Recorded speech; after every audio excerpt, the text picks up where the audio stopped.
পর্বতের অবক্ষিপ্তাংশ, অবক্ষিপ্তাংশ মানে কাকে বলে? কোন একটা এখন যদি পর্বত থাকে, এই যে পর্বতের এই ঢালটাকে বলা হচ্ছে পর্বতের অবক্ষিপ্তাংশ, এইদিকে পর্বতের এই ঢালটাকে বলা হচ্ছে অবক্ষিপ্তাংশ বা উত্তল ঢাল যাকে আমরা বলি। ওই যে উত্তল লেন্স পড়ছি না আমরা, উত্তল লেন্স দেখতে এরকম হয় আর অবতল লেন্স দেখতে হয় এরকম। তো যাই হোক,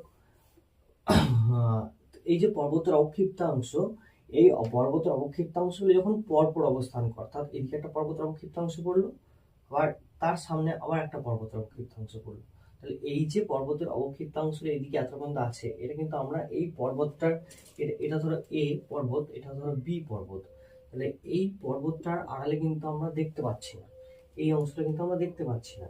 আবার ঠিক একইভাবে এই পাশে ধরো আবার একটা পর্বত আছে, এর যে অবক্ষিপ্ত অংশ এখানে ঢুকছে, এটা কিন্তু তখন আমরা এই সামনে থেকে দেখলে এটা তখন আমি আর দেখতে পাচ্ছি না, এটা ধরো সি পর্বত।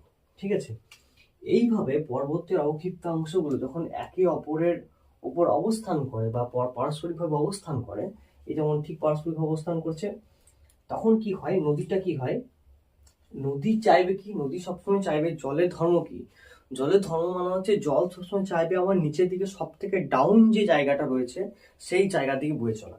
ঠিক একইভাবে নদী যখন এই অঞ্চলে আসবে, এই যে সবচেয়ে ডাউন এই জায়গাটা, এই জায়গার মধ্যে দিয়ে বইবে, আস্তে আস্তে আস্তে আস্তে এইদিকে বইবে, এদিকে বইবে, এরকম করে বইবে চলে। দেখতে পাচ্ছ এখানে ঠিক একইভাবে এইভাবে বইছে, যে নদীটা বইছে এরকম করে বেঁকে বেঁকে বেঁকে বেঁকে বইছে।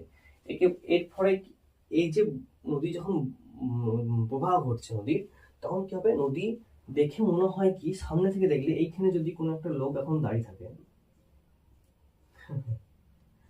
এখানে যদি কোনো একটা লোক এখন দাঁড়িয়ে থাকে, ও দেখবে কি নদীটা কিন্তু এই যে, যেমন আমি বললাম কি যে এই অংশটা দেখা যাচ্ছে না পর্বতের, এদিকে এই অংশ দেখা যাচ্ছে না, ও সামনে থেকে দেখবে কি যে কিন্তু এই অংশটা নদীর শুধু সামনের পোর্শনটা, এখান থেকে ও এইটুকু দেখতে পাচ্ছে, বাকি কিন্তু নদীর এই অংশটা ও দেখতে পাচ্ছে না।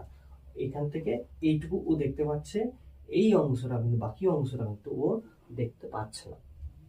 অর্থাৎ শৃঙ্খলিত শৈলশিলা বলতে কি বোঝো না, নদীর যখন পর্বতের অবক্ষিপ্তাংশগুলিকে কেটে কেটে নদী যখন শৃঙ্খলবদ্ধভাবে কেটে কেটে প্রবাহ ঘটে, তখন তাকে আমরা বলছি শৃঙ্খলিত শৈলশিলা।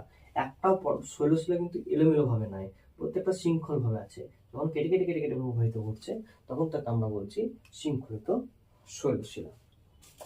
বেশ, এরপর আসি, আচ্ছা এটা গেল শৃঙ্খলিত শৈলশিলা।